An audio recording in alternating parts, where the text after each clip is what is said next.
Hello again, this is Jace Hargis in the final video of this 5-part series. Here I'll basically share some ideas of Web 2.0 tools. We hear a lot about Web 2.0. What is Web 2.0, 1.0, 3.0?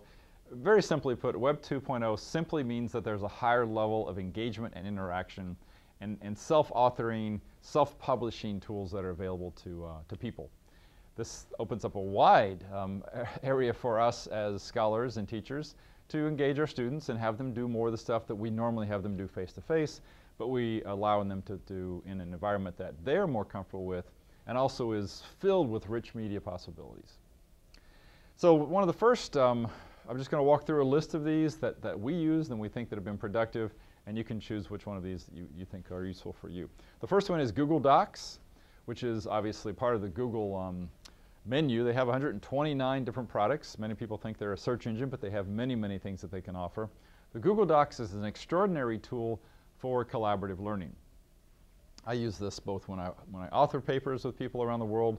My students use this, but the great idea of Google Docs is that instead of worrying about where the file is, it's up in the cloud and people will access this. So no more emailing files. Where's this file? Have you done it yet? What's the version? Oh, this is an older one. It's a newer one.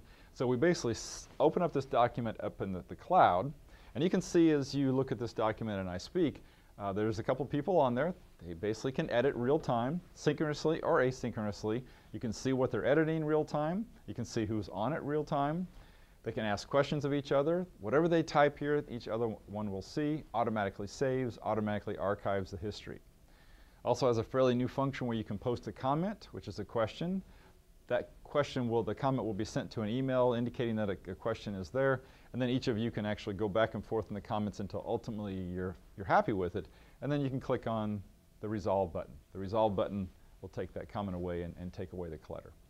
The Google Docs allow you to open up documents, spreadsheets, PowerPoints, anything you would like to create a doc. You can save PDFs of that. It's almost a little storage area for you in the sky that you can access from any internet-capable computer.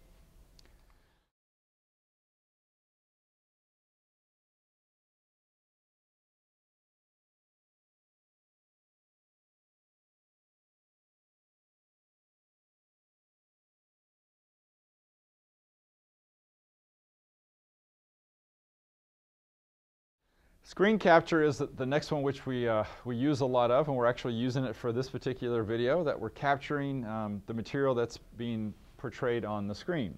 This works out well for faculty who would like to do some blended learning or capture any kind of a program that's really key to their teaching. So for instance, my information processing module. I could capture that, I could talk about it, I could move around it, I could write on it, and I could capture that in a little e-learning object, a 1-2 minute e-learning object. I could place that in my course management system. I could email that. I could make it available anywhere. I could even show it in a face-to-face classroom, and while students are attending to the screen, I can circulate around the classroom, answer questions, see exactly what they're doing while that presentation is taking place. In essence, I could team teach with myself. There's lots and lots of these content management systems that if you're interested in developing some sort of a presence, they have free ones. Many universities have some free sites. People say a website, which you can. You can develop a website, and some faculty do, or they can use the course management system. What these content management systems, such as Drupal and WordPress and Movable Type, what they allow you to do is a lot of freedom to go out there and make this more public in case you are working and collaborating with people from different universities, student to students, past universities, researchers, and so forth. Networking is critical for ourselves as well for our students. They primarily use the student networking tool of Facebook. There are other ones such as LinkedIn, and Twitter actually can be used as a networking tool for collaborative, cooperative learning.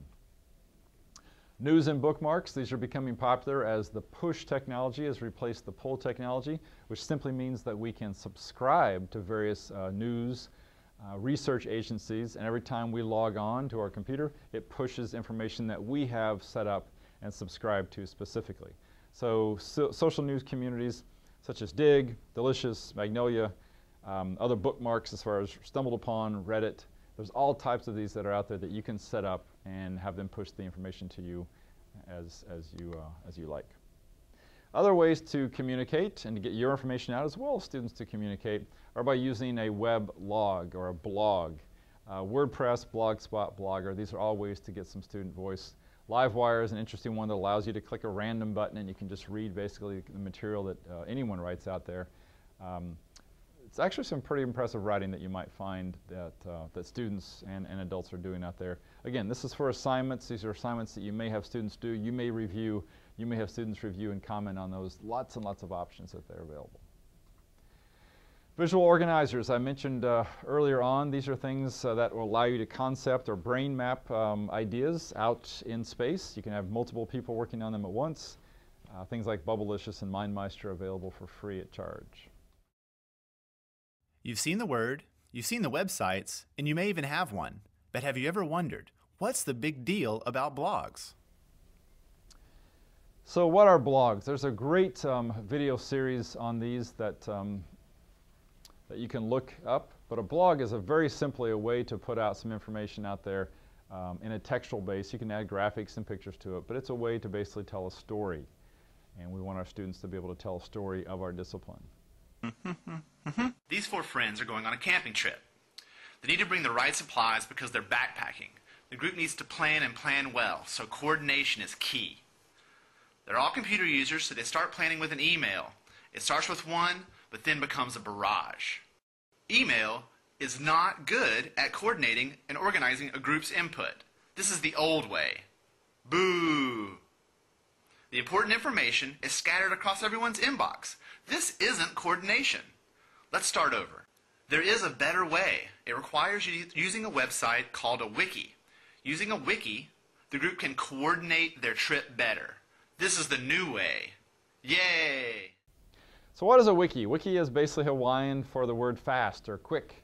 And so what that means is quick responses. A wiki is posted out there and people can respond to it. People most are familiar with Wikipedia, but there are all types of wikis based on anything and everything. You could develop a wiki in your class. Students could develop a wiki on a particular topic, concept, chapter, and they're basically self-authoring this. Now you as the facilitator step in, have a little quality control to make sure that the answers are correct, but it's a way to get them engaged. Podcasting is a derivative of broadcasting. So this has a bit of longitudinality about it. So if you think about a serial or a soap opera that has some sort of storyline where it begins with one and each kind of connects to the next, that's what a podcasting is all about. Some people use this term a little bit incorrectly when they create an audio file. It's not necessarily a podcast, it's an audio file. A group of connecting audio files is a podcast. Podcasting are really meant well and designed well for teaching because we are telling a story. And the story makes sense, and there's connections between those two. So podcasting could work either from a faculty point of view to create them, or for students to create them for their projects. RSS, you may see this term around. It stands for Real Simple Syndication. And RSS feeds are really pretty much a simple idea of this push technology. If you take a glance at most every website that you go to these days, from CNN to NPR to BBC, you'll see a little button and it says RSS. If you click on that, what that does is it basically sends a subscription to your iTunes player, that when you open up your iTunes, it automatically syncs and it downloads these news feeds for free. Therefore, when you sync your iPod or your other device to it, you can then listen to it while you're not on the net. So the RSS feed basically is key in pushing this information out. And again, the whole idea of pushing the information that you want out. You can subscribe to these just like you could subscribe to magazine in the olden days, and they basically download. It could be research focused, discipline focused. Your students, they can do this very easily. One caution is that it's really easy to subscribe to many of these and you become overwhelmed like a ton of magazines in your mailbox. So there are three more Web 2.0 tools that we think are particularly of interest, that I think that for teaching and learning that you'll see. One is called Prezi.com. Prezi is the new PowerPoint. It's a way to present material.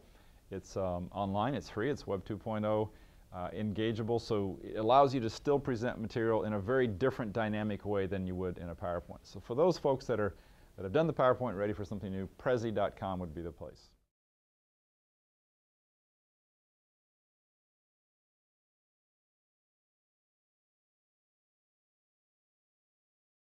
The second Web 2.0 tool in this little series is Wordle.net.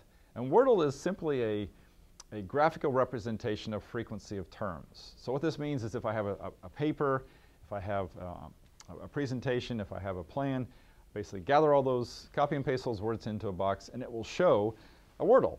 The Wordle looks something like a colorful. You can change the color, the fonts, the sizes, but basically the larger the word means the more frequent that word was stated in that document. This is a great qualitative tool to figure out, both from a student or faculty perspective, of are you addressing what you want to be, or relatively speaking, are you using the words in the right ratio? And the last, what we think of as an ideal tool is YouTube.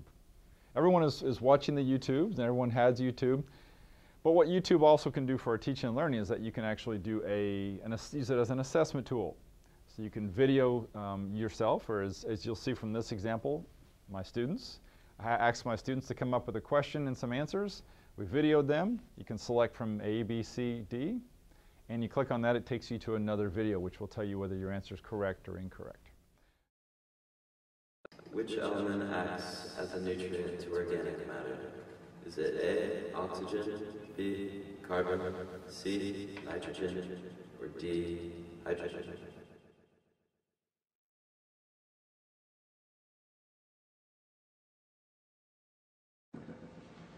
Chosen A, oxygen. I'm sorry, that's not correct.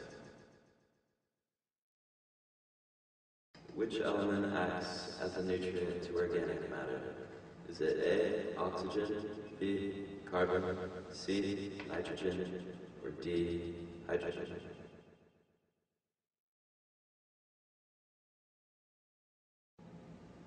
You've chosen C, nitrogen. That is correct. Nitrogen and also phosphorus both act as nutrients to organic matter. Correct. Great way to post it out there. It's out there for review, preview. It's always out there for students to look at, and something that if you have your students to do for an assignment, they can give you some nice authentic questions. So that's the end of the Web 2.0 session. If you can, once again, just go ahead and jot down a one-sentence summary. Secondarily, if there's anything useful in there, possibly one of the Web 2.0 tools that you might use in your class, if you could jot that down. And then finally, go ahead and write one word that expresses how you feel right now. Thank you very much.